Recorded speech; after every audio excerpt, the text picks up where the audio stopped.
Up, everybody? It's KB, and I love movies. Welcome to a new week, day 23 of 31 conversations in 31 days. We're getting there. We're getting there. We're almost there. By this time next week, we'll be talking about Halloween and playing Michael Jackson's Thriller way too much. And then I'll disappear. And I'll have no time period at which I'm coming back. I'm just going to take some time off and just do away with the live streams for about a week or so, or however long I feel like it. And then I'll come back and we'll just reconvene, business as usual. Tonight, we have a returning guest. I I did like 13, 14 of them last year. And this was the first time I had Alan on. So I was like, I got to have Pops, man. I'm talking spooky stuff and I gotta have Pops. So it was great. I think we've gotten to know each other a lot better during that time. And since then, he has some great live streams. They're hella long, to borrow my West Coast friend's name. But yeah, we got Pops from What's going on, man? Appreciate you having me back on. Oh yeah, man. You first name on the list when I was like looking for return guests. I was like, oh, I mean, when did I hit you up? Like August? Yeah, something like that. A couple months ago for sure. Yeah. So it was just I wanted to have everyone back on from last year because each one of my guests then were really good, and it was good to speak to people for the first time. Like I always chat with Mika, but I hardly get a chance to chat with Kira, so it was good to have her on. Right. I was really just getting into the Rad Pack and everything they had going on. So getting to know Garrett, Born to Be Wild, Celeste was great. We had Dell, a lot of people that I end up basically chatting with every day, Instagram, all that good stuff. So yeah, man. And having 31 conversations in 31 days, that's a challenge, man. Not only for yourself, but to get everybody lined up to do it. That's what we were talking about. So kudos on that. Thank you. So yeah, tonight we're just going to go through, we have the 5 takes, the 5 questions I ask at the end of every conversation. We're going to put the spooky season remix on it. And yeah, the whole thing is really just to talk about some great movies. And Pops has definitely selected some great ones here. So let's check in and see who's joining us. I see some of your buddies over here too. We got Adrian James saying hello. What's up, Adrian? We got Corey in the house. He has a new video up. Check it out on his new YouTube channel. I have subscribed, man. Movies and music. I got to pause and say that. Movies and music. Doesn't flow off the tongue straight for me. What's up, Steve? Saying howdy. What's up, Steve? We got Jeff in the house. We got Michael saying hi. Everybody. Alan. Yeah, that's my partner in crime, Brad. Right there, we've done many a live stream together. Yes, sir. Good to have you, man. Yep. We got the lovely Tiana. Hey, saying What's hey. up, Tiana? We got Reed in the house. What's up, Spicy? Hey, Reed. I don't know if I'm hooked, bro. I don't know. I'm kind of looking forward to November 1st and like, what am I gonna do with myself? Do I go to the movies? Do I just watch nothing? I don't know. Just take a few days to not worry about anything. Probably good after all this. That's the thing. It's like I log out of work and immediately I'm like, damn, what time's tonight's live stream? Did I do everything? Did I get everything out? Sometimes I'll put something on Instagram and I'll be like, I didn't put any music. Then I beat myself up over music. Who cares? I do. We got Mika in the house saying hey to both of us. Hey there. What's going on? KB's Toys and Pop Secret. You going back with those two, man. People born in the 2000s don't know what the hell you're talking about right now. I had a KB Toys in my mall. And for a while, Pop Secret, that was the only microwave. And then you could go to like Costco or Sam's Club and it's like, you got microwave popcorn too? It's not Pop Secret. Yeah, got it all. Oh my gosh, who is it? I was in a chat talking about Garrett. He was on a live stream with Deandra from Captain Sassy. She does like all the Nancy Nightmare on Elm Street cosplays and all that. And they were just talking about, when different things came out. And I just popped in the chat and I said, I remember when McDonald's brought out chicken McNuggets, because I went that Saturday and I just got a new VCR. So we rented Temple of Doom, Romance in the Stone, and I got a 20-piece, and they just gave me all the sauces. It was like, oh my God, there was a point in which there was no chicken McNuggets. I was like, yeah, young cats. Yeah, you kind of showing your age there, man. I remember that also. So, it was a big deal. Yeah, it was a big deal. I don't care. I'm 53. Hey, but you got me by a little bit, man. I'm 52. I'll be 53 next May. Hey, you got me by a little bit. I'm proud of my age. This is wisdom here. Between the two of us, this is wisdom. I look like a purple old man. You look 25. There's some things from 25 I'd like to have back. We'll just leave it at that. Your occult boyfriend saying, hey, what's going on? Sydney Eubanks. Haven't seen that name in a while. What's up, Sydney? He's in our chat. Another one I haven't seen in a while. You're bringing them out. Gizmo. Man. What's going on, Gizmo? What's up, Giz?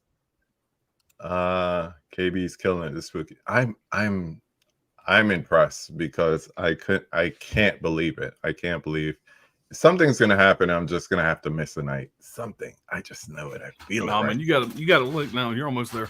I know. I'm like in the final stretch and everything, but yeah, very true. Pops is that dude. What's up, Gallo? Brent, another one I haven't seen in a while. What's going on, Brent? We got Pat Master in the house. Good to see you. Who else? People saying hi to each other. Boom, boom, boom, boom, boom. Yeah. It was right around that time when those are two brand new video rentals. So it had to be like 84, 85.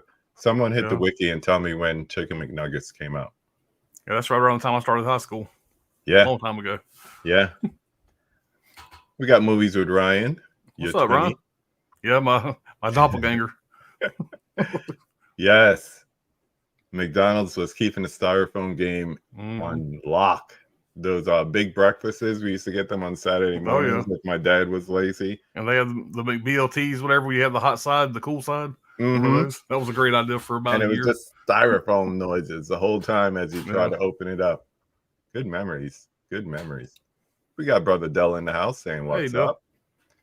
I thought chicken nuggets were before I was born. Depends on when you were born.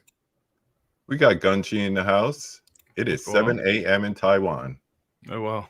Thank you for being here, my friend. Pap and Pops sounds like a cool low-budget wannabe Disney film. Yeah, it kind of does. They can make it happen. What's up, Mike? Magic Hands in the house. What's up, Magic Hands?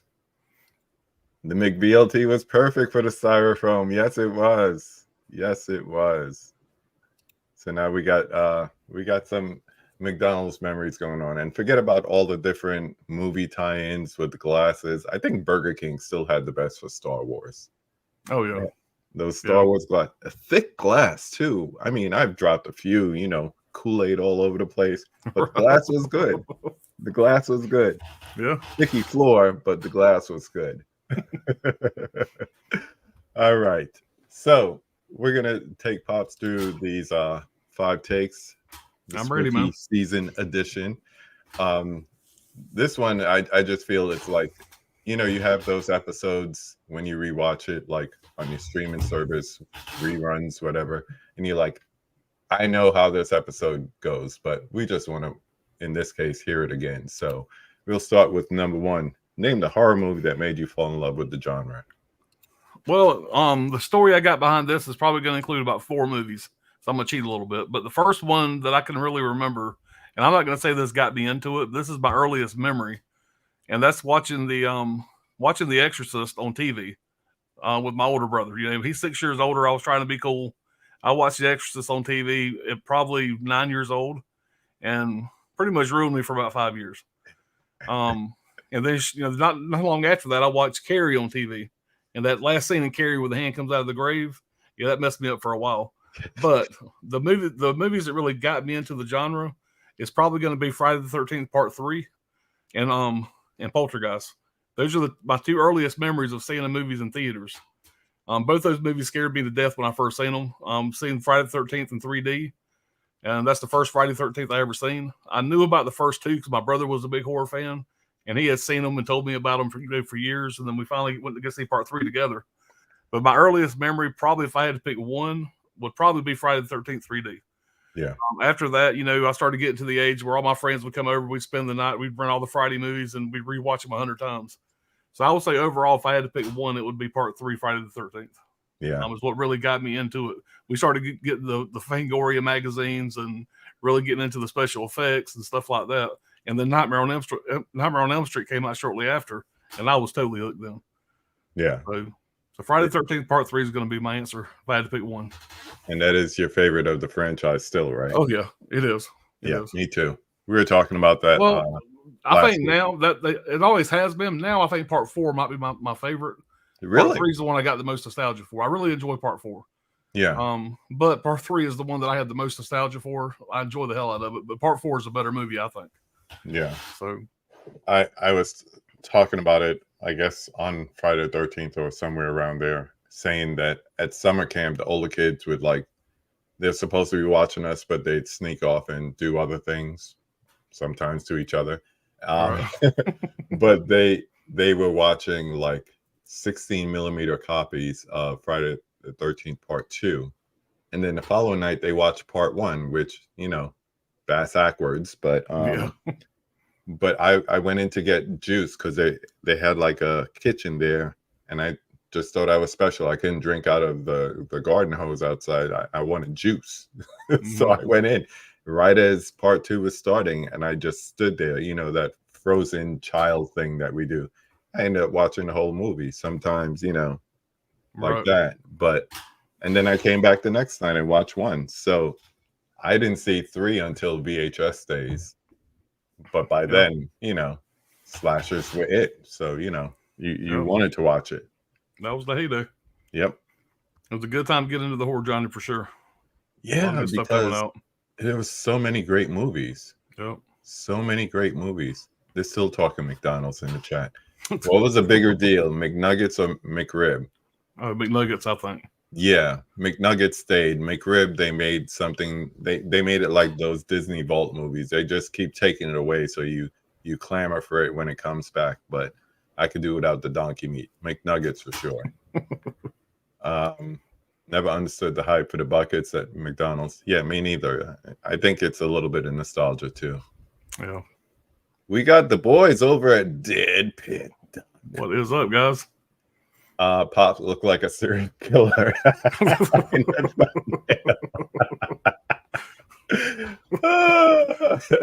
I like that thumbnail. It's a little bit different. Yeah.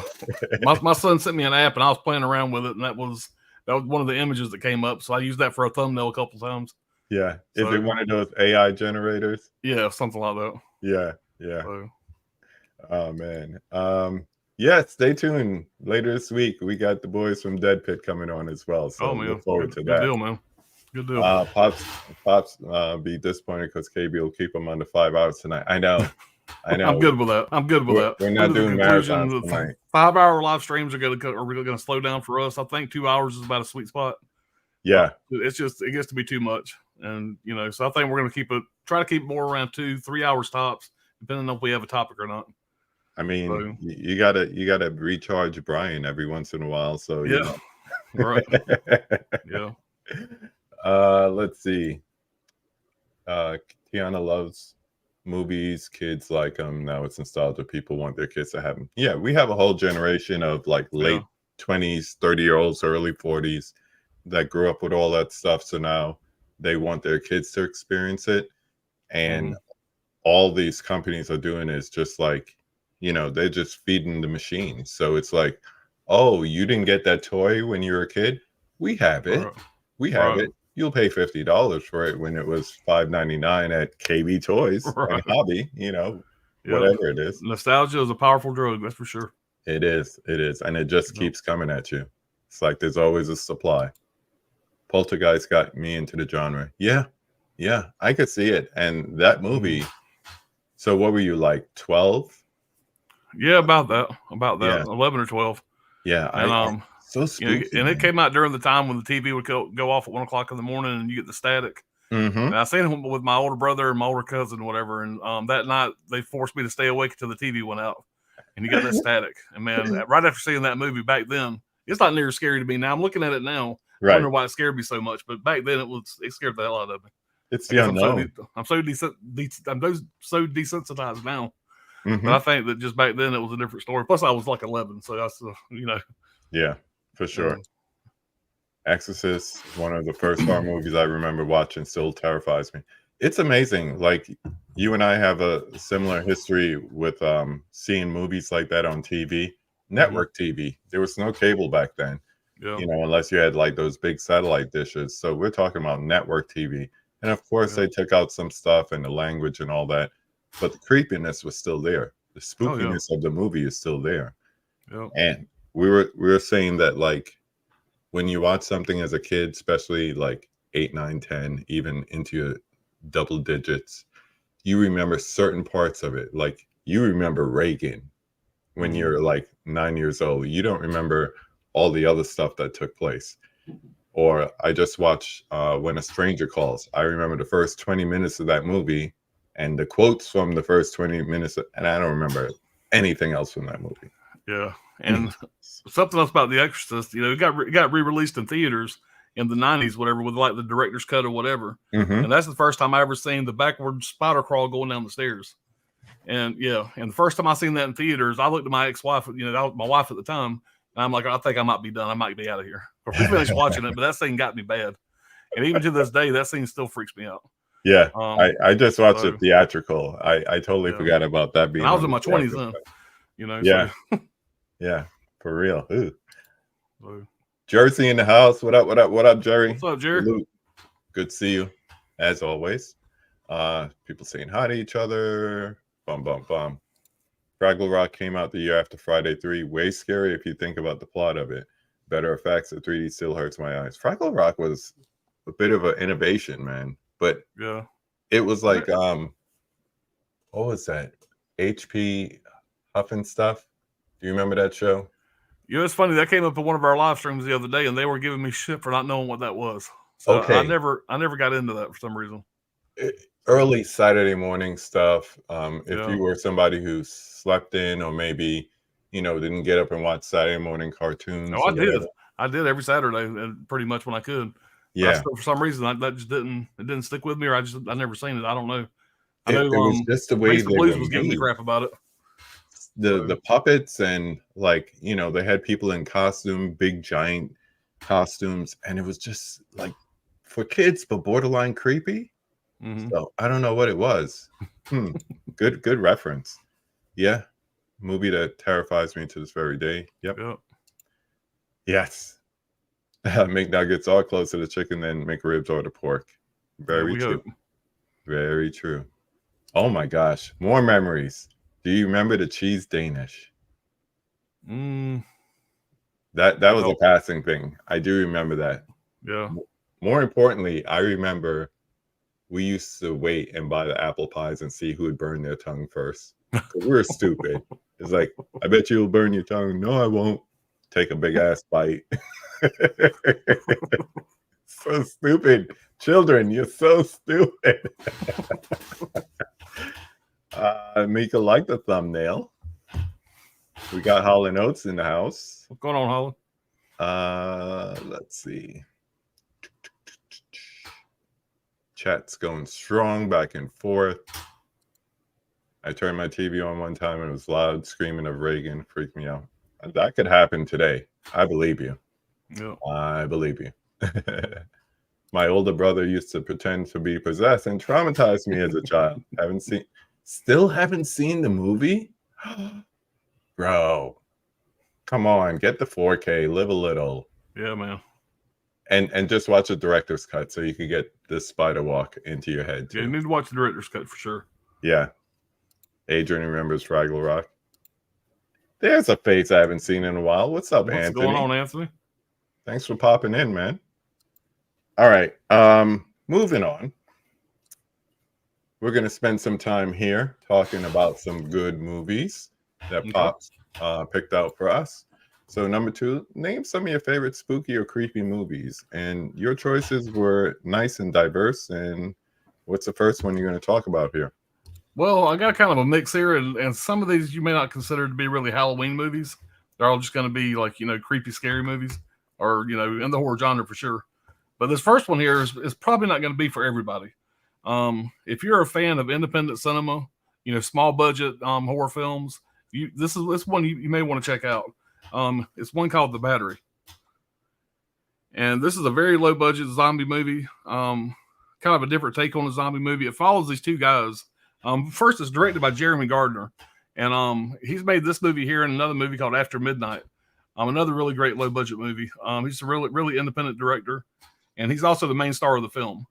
And the other guy that stars in the film is the producer of the film. The way he raised money for this film is he basically got let me try to tell you the right way. He had a $6,000 budget, and he basically asked 10 different friends to borrow his $600. And that's how he got his money for the movie, $6,000. And if you keep that in mind going into this and see how good this movie is for a $6,000 budget, it's pretty impressive. That car you see there on the cover, he bought that car off of Craigslist for $600, and they spent a lot of time in this car as kind of a character in the movie, so to speak. And it's basically these two guys are like the only two guys left on Earth, they think. After a zombie apocalypse, it starts off, them just kind of surviving, going around getting supplies, killing a few zombies here and there. There's not loaded down with zombies or nothing like that. No running zombies, nothing like that, whatever. And there's a very unique scene in this movie. It's worth the price of admission. I'll try to keep it as G-rated as I can. Basically, there's the two guys that are survivors. One guy, the main guy, whatever, he's kind of the zombie killer. He has a little notepad in his pocket where he keeps score of how many zombies he's killed, how many his buddies killed. And when you look at the notepad, he's got like a bunch of lines on his side. His buddy has none. His buddy's never killed a zombie. He's pretty much just relying on this other guy to keep him safe. And anyway, there's one scene where his buddy's in the car. They're kind of sleeping in this car during every night. His buddy goes off to go fishing, leaves him a note: "Gone fishing, don't die. I'll be back soon." Well, the guy wakes that up. Scene. Yeah, the guy That's wakes not up. the one I thought you were going to mention. This girl here, whatever, she's kind of a hot looking zombie. She basically walks up to the car. She's scratching at the glass to get him, whatever. Her boobs are pressed up next to the glass. Well, he wakes up. They've been alone for a while. Well, he decides to pleasure himself as he's looking at this hot zombie. And like I said, it is a very unique scene. It kind of blew me away first time I seen it. It's something I've never seen before. No. And that right there is worth the price of admission. The whole movie's interesting to me. It kept me intrigued the whole time. I love the ending. But that one scene right there is worth the price. So if you've never seen this movie, this is a pretty good recommend. And one cool thing I can say about this is I did a pretty deep dive review on my channel on this. I really go through the whole movie, probably a lot of spoilers and stuff. And the producer of the movie the cinematographer of the movie actually reached out to me about it and thanked me for doing the video, gave me some information about it. And that girl, Hot Zombie, was actually his wife. And so after I had to go back and watch the video to see what all I said about her, because his wife, her husband actually commented on the video. Yeah. Yeah. If you got a hot wife, you got a hot wife. Yeah, of course. But like I said, the director, Jeremy Gardner, he seems to be a pretty cool guy. Check this out. Go look up After Midnight. After Midnight's probably a better film, but I enjoy this one just as much. So that's my first one there. This is a really fun film. Yeah. Shout out to Nathan Jones. He was over here when I was watching this one. You said at the beginning it may not be for everyone, and that's because at certain points I found that it played kind of like a what people would call like art house horror. Yes. But I think it's because of the low budget. Right. But the story and the friendship and everything that's involved in it is what keeps it going. There are certain scenes that kind of linger, I would say. But and that car actually broke down in the middle of the movie. So that's when you see that car there, you know what I'm talking about, when the car's in that one place. The car basically broke down, so they had to finish filming the rest of the movie kind of in that area. They would roll the car into a driveway at night after filming and then roll it back into the spot to film. Wow. It's like they just had no budget. But if you made a movie if you get any enjoyment out of this, they made it for $6,000. That's a pretty low budget. It's kind of cool that the cinematographer is the one that reached out to you, because Yeah, I think the cinematography is what keeps it from looking like a super low budget movie. Like that yeah, doesn't look like $6,000, because right, those outdoor scenes are just like stunning and picturesque. And they spend a lot of time kind of walking and exploring and everything. So yeah, they're in the outdoors, or they're in the car or whatever. And yeah, some of the shots that he took is just really, really good. So I would say the cinematography is probably one of the best things about the movie. for And sure. yeah, and just the story, just to have, there's a lot of people who are into zombie movies, and it's the Romero style, or more recently we keep talking about like Train to Busan or whatever, Yeah, Dawn of the Dead, the original and the remake. But this is a different take. It's like, what if it was you and somebody you worked with, and that's it? yeah, Not even necessarily friends, but just a coworker. right, What do you do? yeah, And you survive. That's what your job is in a zombie apocalypse. It's yeah, not to get a cornetto. It's not to go to your favorite pub. It's not to go to the mall. It's to survive. yeah. If those things happen along the way, hey, And great. it's just simple things like they go to the one house to get supplies. They find toothbrushes and toothpaste. And there's that scene where they're brushing their teeth, whatever, something as simple as that, but it's realistic because how good would it feel to brush your teeth after a month or however long? You know what I mean? Or to take a So, shower or something like that. yeah. So So I yeah. don't think it's for everybody. It is slow in parts, whatever. But for me, I was intrigued the entire movie. I love independent cinema like that, especially low budget horror movies. And Hmm. I'm really impressed with what they did with this one. Yeah. So Corey's seen it. He says he liked it. cool. I remember the early online days when people would send you a nice calm video, and then all of a sudden Reagan would I pop up. remember that. Yeah. Either that, or sometimes it would be the Bobcat Goldthwait just screaming. Yeah. Yeah. Um, if you want to, I think it's on streaming somewhere. I want to say like Amazon Prime, if you want to check it out Yeah, it is before, on streaming. getting a I Blu-ray. searched on my Roku and it is on streaming somewhere. I don't remember where. I should have wrote it down. Yeah. Maybe I did. Michael is liking your Clint Eastwood box set behind you. You Appreciate it. haven't changed that background in a while. I mean, Yeah, for I a got a while few. there, you had a couple I of got a green few new spots. statues up there, but that's really about the real only thing I've changed. Yeah. So Tiana needs to see it. Michael needs to see it. Mika has seen it. She liked it. Um, Alan was like, "Pops, that's disgusting. I need to see this immediately." Thank you, Corey. It's streaming on Prime and Tubi. Okay. okay. Battery and After Midnight, legit. Yep. When was it made? I want to say it's like pretty recently. Battery was made in 2012, and Yeah. After Midnight, if I had to guess, a couple years after that. Like I said, I did a deep dive video on the Battery on my channel, and 4K Tech Revival. There, we did a WTF stream where we go into a really deep dive, a deep dive of After Midnight. Yeah. And that was a fun time. Kenny Level's in the house. What's up, Ken? What's I going was on, just Ken? watching your physical media report before we came on. I still Yeah, got. I'm up to the deals, so I'm yeah, almost there. I'll save that for Tuesday morning on the drive into work. Yeah, I So look forward to it every Monday, and every Sunday I look forward to Megamite the Movie Man with his Amazon deals. going on, Mike. Popping in. All right. So what's the next one you got for us? All right, this one here is probably a little more mainstream. This is one that a lot of people don't talk about anymore, but they did back in the day, and that's going to be Stir of Echoes. Yes.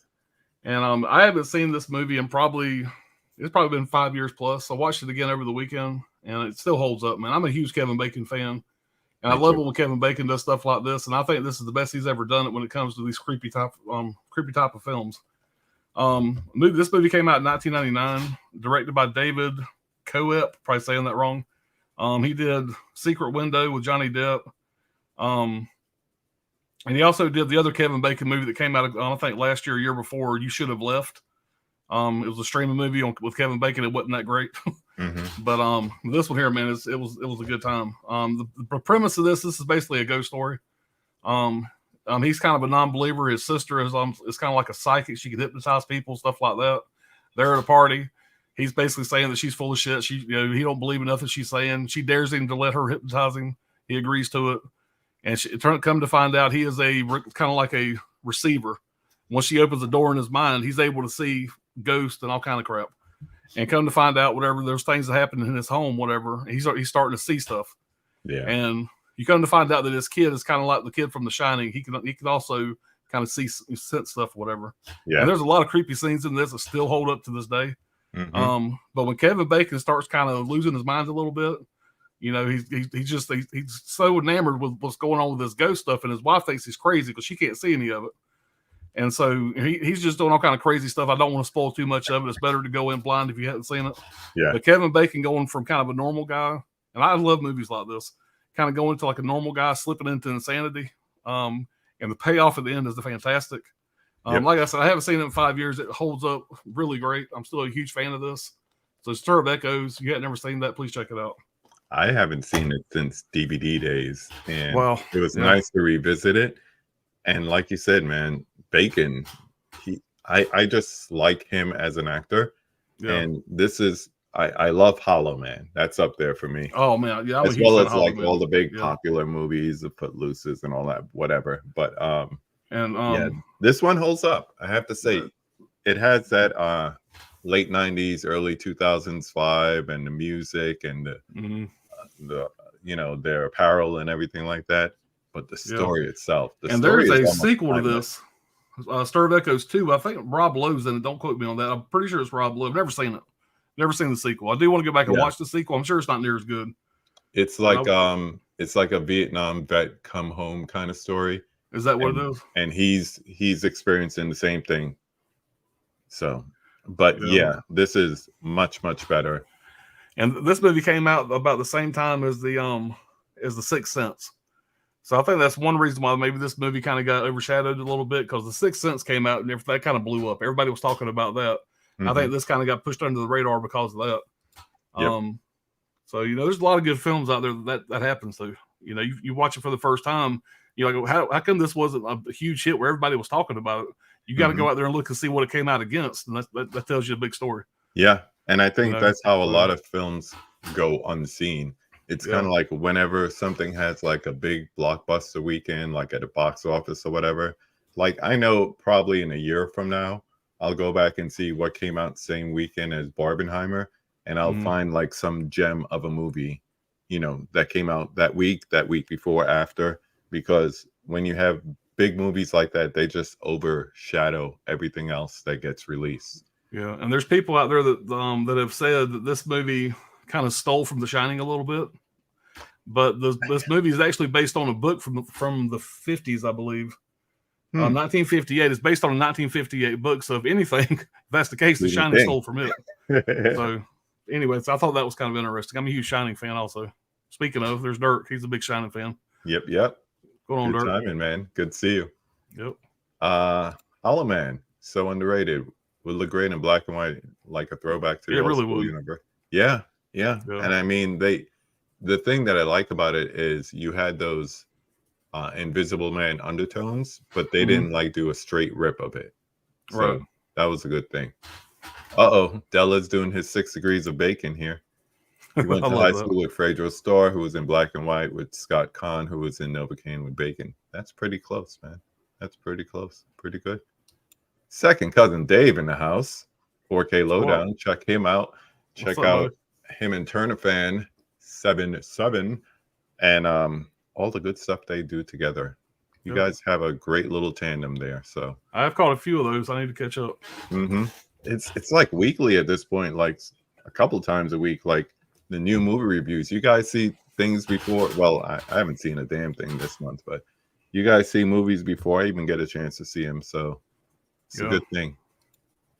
I'm starting to like DVDs again. What do you think about the $1 DVD? Any titles? I think there's still so many great titles that never made it to Blu-ray, and definitely not 4K. And they're also not streaming in a lot of places.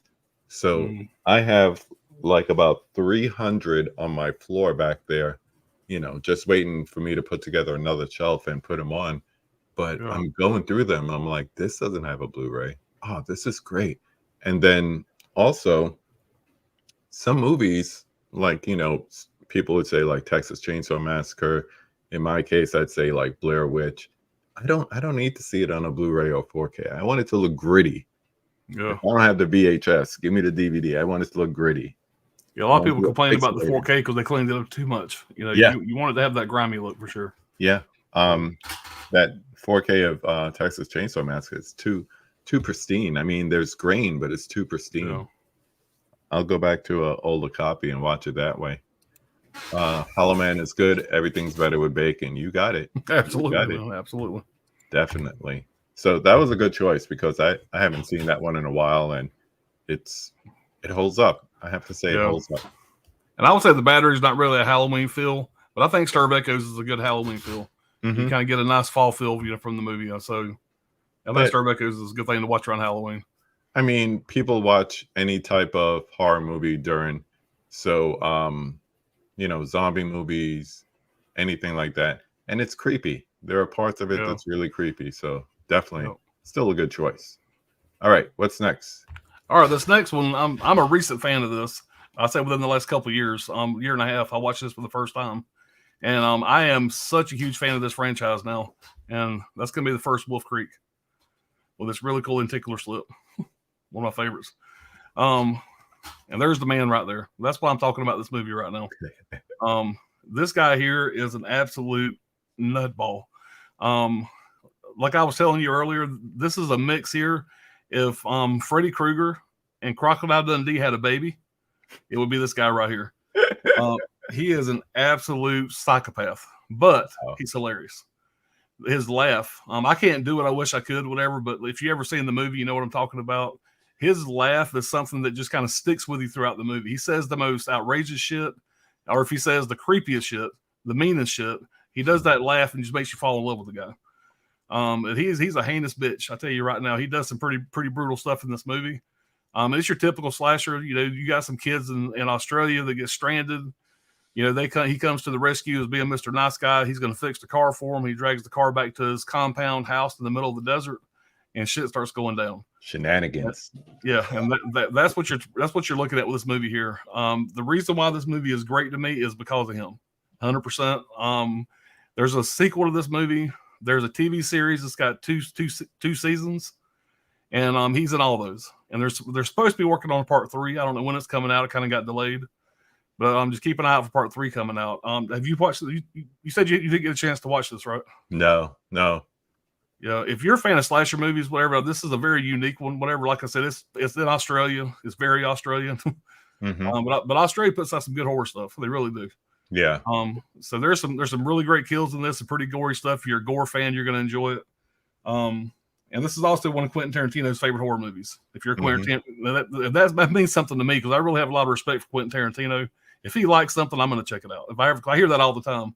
Quentin Tarantino approves. Quentin Tarantino loves this movie. Yeah.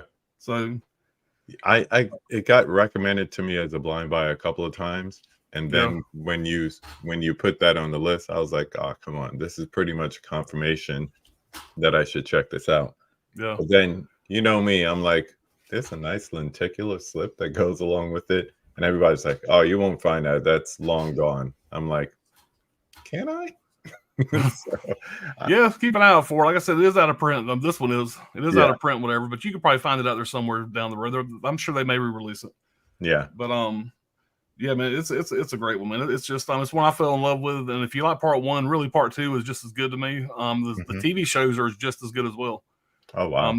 They're all great. So I'm really excited to see what else they do with this. I hope they kind of make 1 or 2 more. But it's a let me see what they're saying in the chat. So David said he loved that one. Corey has it 1 and 2. Haven't gotten around to watching them yet. Need to get on it. Yeah, definitely. And when you do, just let us know. Put it in the comments or hit us up on IG. Let us know what you think. Yep.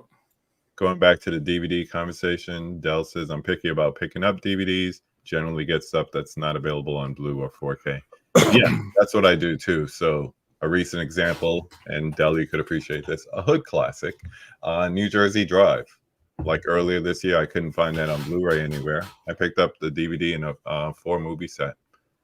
Heard it was unwatchable, gave it 0 stars, never saw it. That's why you should see it. You should see it and make your own opinion about it for sure. Nutball indeed. Killer in Wolf Creek is so crazy and sadistic. Yes. He seems nice at first, and he says something to make you cringe. So you're right. He does have like strong Freddy Krueger vibes, along those lines.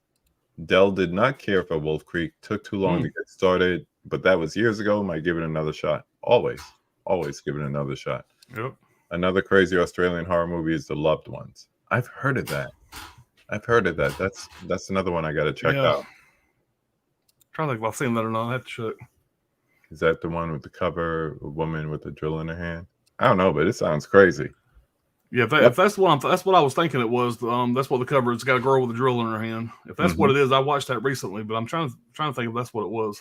I want to say that's The Loved Ones. I don't remember that being an Australian film, but I think it was. We got Movie Hunter in the house. Movie Hunter 2020. Good evening. Man? Let's all hit that like button. Thank you for the reminder, sir. If you like what you're seeing, please go ahead and give us a like. If you're here and you keep coming back, apparently you like it here, go ahead and subscribe. Put on the bell so you know after the 31st when I decide to come back, because Lord knows I don't know when that's going to happen. So you might as well find out on your own. So definitely do that. Thank you. Thanks for joining us. Woman with the Drill is Loved Ones. Yeah, I watched that a few months back. That was Anthony's Horror and More recommendation. Yeah. Loved One is brutal. Hey, that sounds like it'll make a great double feature. Instead of doing Wolf Creek 1 and 2, break it up and do that in Loved Ones for sure. There you go. Still going back with Pap with the DVDs. But 50 DVDs for $35. Nice. Everything I want except 976 Evil, 4K, and Jason versus Bigfoot. Nice. Jason versus Bigfoot. Wow. Very nice. Yeah, I'm definitely going to see it, and I'll let you know when I go through it. That's the other thing I'm looking forward to, just a variety of movies, because the most variety I've had since the end of August has been, oh, thank you. You thought First Reform was creepy, or, Hand That Rocks the Cradle, or whatever the case may be. That's not a horror movie. Everything else has been a horror movie. So it's nice to get a little bit of variety there. So I have a little project I'm starting up next month. All jokes aside, I'm still coming up with different ideas and things to do. So that will be revealed in time. In the meanwhile, let us continue with the next one. All right. Next up is one that I talk about on my channel all the time, I feel like. But it is one of my favorite movies. It's such a fun time. It's going to be Joyride. This is kind of a road horror movie. You got Paul Walker, Steve Zahn, and I always say her name wrong, Lily Sobieski. Close enough. Yeah, pretty close. And you have Ted Levine playing the voice of the guy on the CB. The premise of this movie here is you got two brothers driving across country to pick up this girl, and which is Paul Walker's soon-to-be girlfriend, and they end up getting a CB radio. They're doing like phone pranks on the CB, so to speak, and they come across this guy, whatever this a truck driver. He goes by the handle of Rusty Nail, and they end up picking on the guy, basically making him think they're talking to a girl. Have you seen this? Yeah. And the best thing about this movie is the relationship, the way they go back and forth. The two brothers, they have great chemistry in the movie. It makes it very watchable, very rewatchable. They're just a fun time, and they feel like they're really brothers. Like they'd really be just kind of just messing with each other. Mm-hmm. And they're basically playing a prank that just goes way wrong. This guy that they're playing a prank on turns out to be a psychopath, and the back and forth with them on the CB radio, especially the best part. And this might be a very slight spoiler warning if you'll throw your little sign up. But I have to talk about. I can't talk about. Go ahead and mute for a second. We'll give you 3, 2, 1. But after all the craziness goes down, it's like I want to say it's like the next day. They think they're just riding along and they done forgot about it pretty much. And this guy basically gets back on the CB radio and they're like, "What the hell?" And right in the middle of them just jumping on his ass and being tough guys, he says, "You really need to get that fixed." And like, "What are you talking about?" He said, "Your tail light." And they realize this guy's right behind them. Yeah. And that from there on, it goes 100 miles an hour.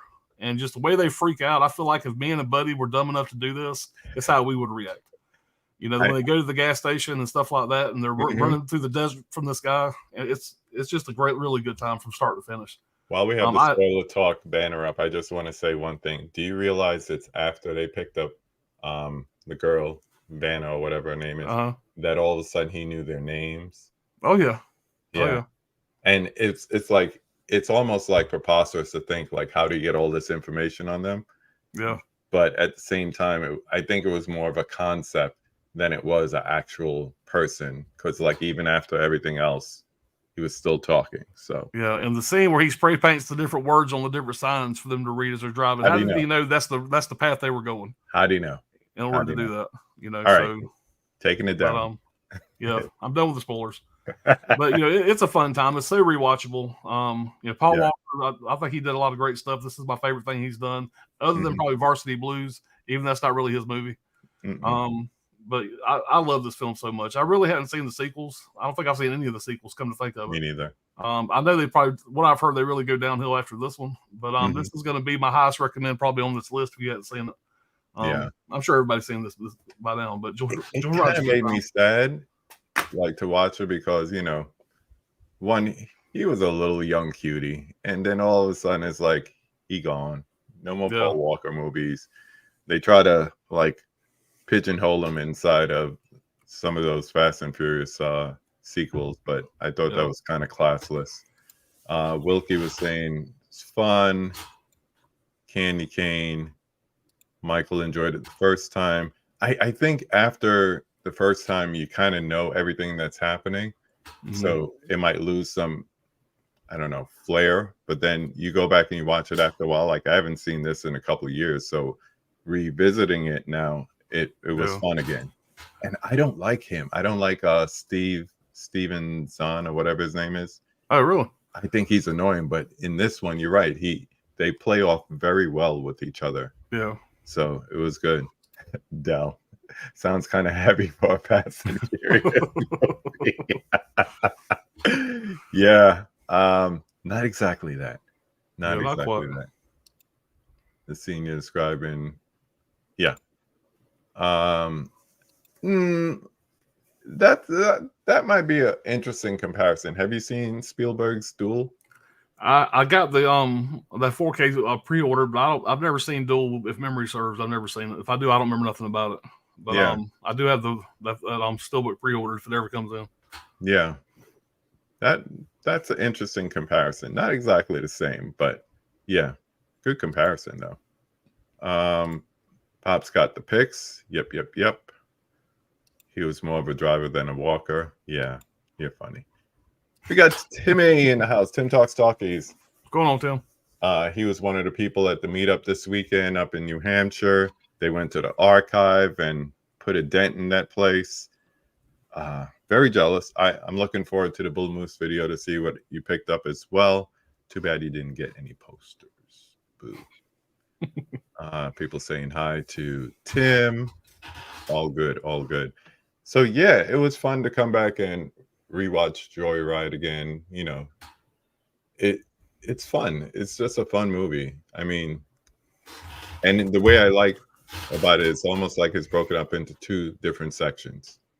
Yeah, it's like before and after they get the girl. Right. And it's almost like two different movies. So I like that about it, for sure. We got one more to talk about. This is one of my wife's favorite movies, this next one that you're talking about. Yeah, this is, I think, a pretty underrated 90s thriller, a horror thriller. That's Copycat. You don't hear a lot of people talking about this anymore, but when this came out in theaters back in the day, whatever, it was a good time, man. This was a fun theater watch. And the biggest surprise in this movie here is Harry Connick Jr. You know, at the time, I just knew him from being a singer of music I didn't give a shit about. I don't like his music. It's not my style of music at all. But he was big enough I knew who he was, even though it wasn't my genre of music. But I wasn't expecting very much out of him playing the serial killer in this movie. But he's the best part of it. Anytime he's on camera, he's eating the scene up. My favorite part about this is Harry Connick Jr.'s role in this. He plays a character named Daryl Lee Cullum, which just sounds like a serial killer. And, you know, if you got three names, you're probably going to be a serial killer. It's got a great cast. You got Sigourney Weaver in this. You got Holly Hunter, Dermot Mulroney. I always have a hard time with his name. Will Patton, and but it's a really good cast. It's kind of a weird role for Sigourney Weaver. She is somebody that goes around. She's like a therapist that goes around and gives lectures about serial killers. Just about the what makes up a serial killer. It's just basically she's an expert on the psychology of a serial killer. That's pretty much what she does. Well, she gets terrorized. She kind of has a bad time of it, as you could imagine, and she ends up becoming a agoraphobe. She had left her house in like, I don't know, whatever it is, 13 months or something like that. So basically the story revolves around, there's a copycat killer out there that's going around and copycatting all the famous serial killers from Ted Bundy to Gacy, so on, whatever. And he's like going through and making the murder scenes look just like those famous murder scenes. And Harry Connick Jr. is in jail, and you have the copycat out there on the streets doing this thing. And they ended up having to reach out to him, whatever, kind of like, Silence of the Lambs kind of thing, to get advice on how to catch this guy. And but it's just a really fun movie. I think it's really well done. It's got some really good funny parts for Harry Connick Jr. He's just a total nutbag. Some of the stuff he says. I had a good time with it. Like I said, this is really more of it probably leans more towards thriller than horror. For the most part, there is a lot of horror elements in this. There is some gore in this. But this is just going to be a really good horror thriller from the 90s. There was so many good horror thrillers in the 90s. Yeah. And, this is one that I haven't went back to in a while. But I have seen this probably 4 or 5 times since I bought this copy. Easily. And there's a couple cool things about this. I did some digging on this. There's one scene where Sigourney Weaver, she's famous from the Alien movies, obviously. There's one scene where she's sending an email out to the killer, just kind of messing with him. And after she sends the email, she says, "Here, kitty, kitty, kitty, kitty." It's like one of the lines she says from the first Alien movie when she's looking for her cat. And I found out that was kind of like just a little homage, whatever, to the Alien fans. Yeah. I thought that was pretty cool. Yeah. But like I said, it's well done. All the actors in it are just solid actors, and they don't disappoint in this. Like Sigourney Weaver, her character's didn't really hold up as much as I remember it being great. I would say, even though she's first cast in this, whatever, she's probably like, oh crap, I guess she's second. Well, yeah, she's still first cast on this, whatever. But I would say she's probably the weakest part of the movie. I think Holly Hunter and Dermot Mulroney have good chemistry. But Sigourney Weaver, she's playing agoraphobe, and I felt like she might have been a little bit miscast a little bit. She's kind of an annoying character to some extent, but it's effective for what it is. I think she's supposed to be an annoying character. She's kind of uppity. She has some issues. She plays off them issues pretty well. So I think her acting was good. It's just that after a while, it kind of grinds on your gears a little bit. She's a little annoying. Yeah. But that's the only negative I really have about the movie. It's a fun time. If you're I don't want to say a fan of serial killers, if you like serial killer type movies, which, I mean, where I live it's where Ted Bundy did some of his stuff at. And Ted Bundy did that about 30 miles from where I'm living at right now. Actually, less than that. So I've always been kind of intrigued. I remember when Ted Bundy got electrocuted, it was a big deal around here. And so I've always been kind of intrigued, whatever, with like any kind of movie dealing with a serial killer, I'm going to check it out.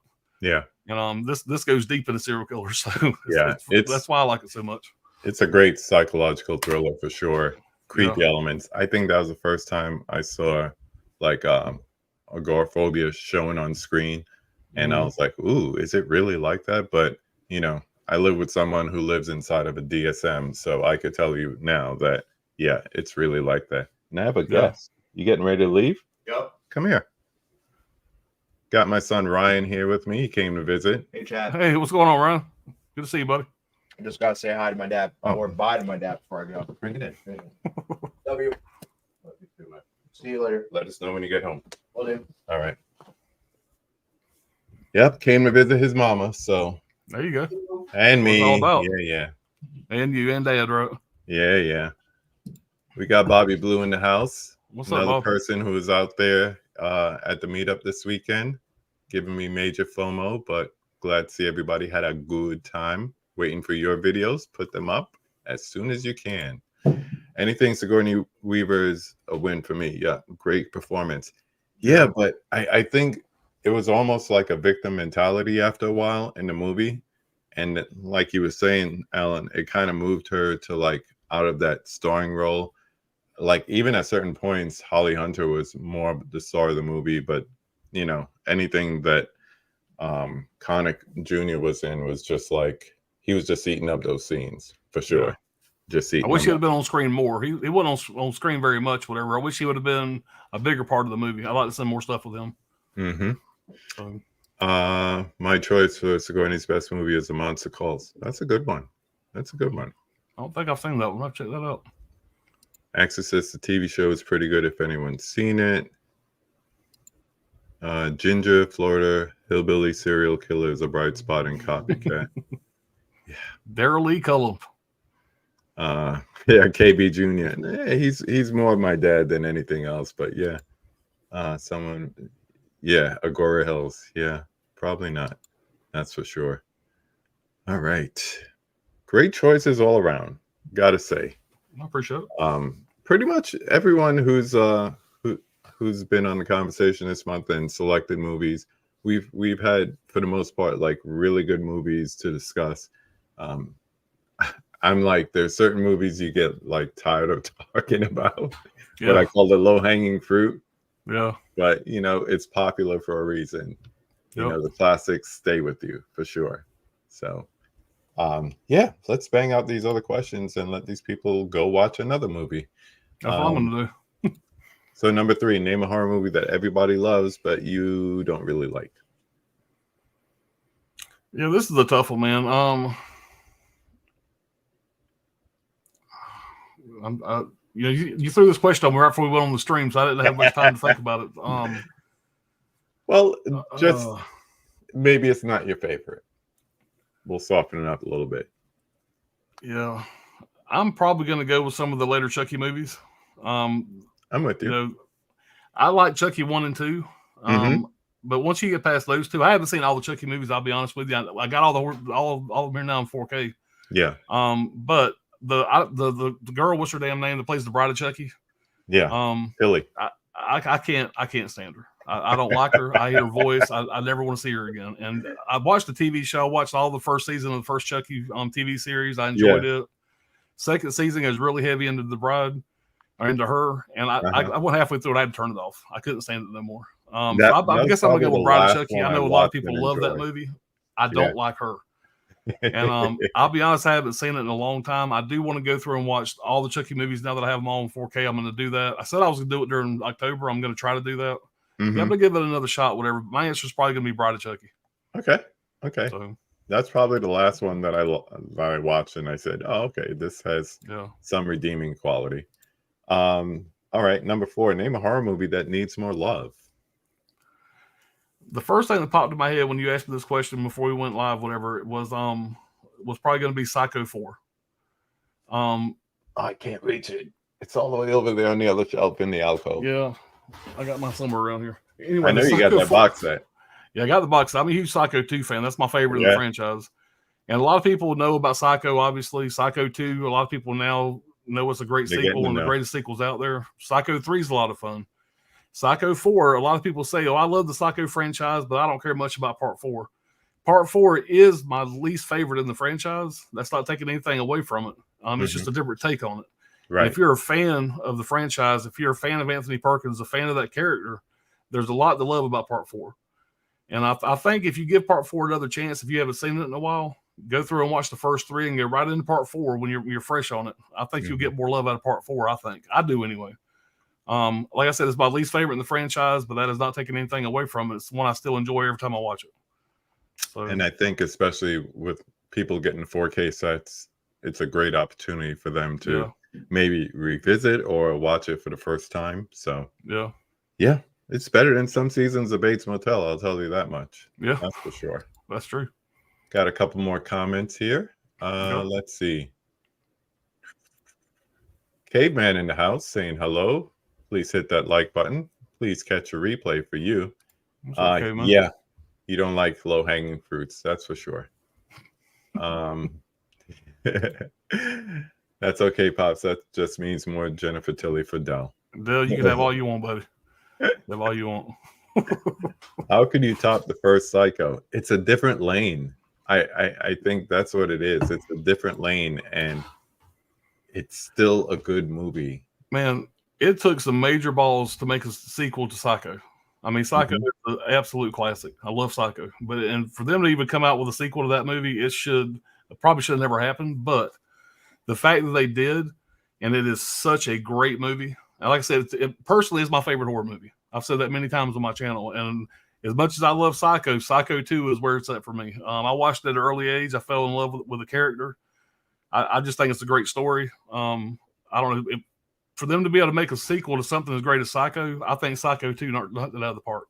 Yeah. So for me, I don't do the comparison because I'm so biased with the first one being a Hitchcock movie. yeah. I quicker put all the Hitchcock movies together than say this versus that. Same thing with The Man Who Knew Too Much. I don't pick between the two. I just enjoy them both. But Right. Psycho 2, if you didn't know it was a sequel, it's a solid movie. It's a good movie. So you just can't take that away. It's like if you're just getting to know these characters for the first time and you're like, oh, this guy is crazy. And he's quickly unraveling again. So, and come on, man, Psycho 2's got one of the greatest endings ever. Yes. You know, with that shovel. Oops. Well, you know, I'll just say that shovel. I won't go deeper than that. Yeah. Oops, too late. I didn't give any context there. So. Yeah. But it's all about that.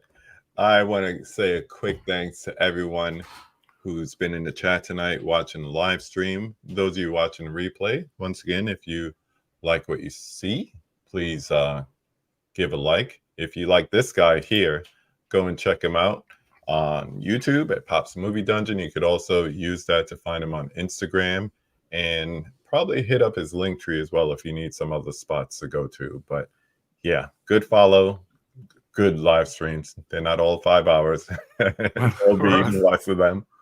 A lot of great hauls as far as his content. So definitely do that. Anything else coming up like for the next couple? Well, real fast before we get out of here, bring up the one chat at the bottom from Jeff K down there. Okay. If you don't mind, please. One above that one, I believe, right there. One? There's Jennifer Tilly and Meg Tilly. I always get them confused. One of the Tilly sisters is in Psycho 2. The other one's in the Chucky franchise. Who cares? I don't like either one of them. I think Meg is the quiet one. So okay, I want to say it's Meg Tilly is the one that's in Psycho 2, if I remember correctly. Jennifer Tilly is the wild one. And the cast hated her guts. Yeah, Jennifer Tilly is the wild one. She was the one in Bride. Yeah. Anthony Perkins, first off, she had never seen the first Psycho movie. She came in, whatever, got the part. She didn't understand why everybody was going so crazy about Anthony Perkins that she wasn't getting any love. He is Psycho. He's the Psycho movie. He's the franchise. She didn't realize that. She just thought, I'm a star of this movie. How come everybody's talking about him? Wants to interview him. And like I said, you read anything about the movie, you realize what kind of person she is. I don't like her at all either. That's just my opinion.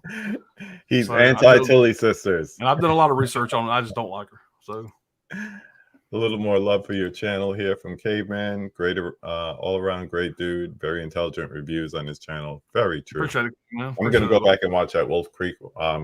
Not the Wolf Creek, the Battery one. For sure. Okay. Now that I've seen it. So finally, to get you out of here, we're going to go to number 5. Since I've pretty much had everyone that you answered the last time. So again, number 5, who would you like to see me have a conversation with?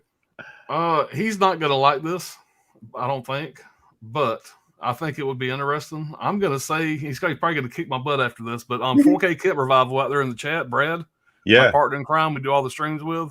Yeah. I'd like to see you get him on here or whatever. I think he would do good on this. So, Brad, hit me up on Instagram. Let's do something. Yeah. He's a good guy. He's very knowledgeable about movies. He loves a lot of deeper, crazier shit than I like. So if you look for somebody to pull some weird movies, I think he'd be a good one. So, like I said, reach out to him. He's a good guy. Yeah, I'd love it. I would love it. Yeah, if he left and next time you chat with him, just let him know. Say, hey, I nominated you. Hit up KB. There you go. All right. My friend, I want to thank you again for coming on once again. Yeah, thanks for having me, man. Anytime. Anytime. And I'll hop in one Saturday if I'm up at 2:00 in the morning and nothing's going on. Yeah, the older I get, the earlier the streams are going to end. We've had some 4:00 in the morning streams last that long, and I don't see too many of those in the future. Yeah. But we'll see. You never know. Never say never. Yeah. So once again, thank you everyone for watching this. Tomorrow night, I have my friend Kelly Powell coming back, and we're going to talk about some more recent movies, which will be fun. Couple, one or two old school ones, but more recent movies. So I'm sure more people will have different opinions on those movies. Let's see. Thank you, Pat. Always good to see you.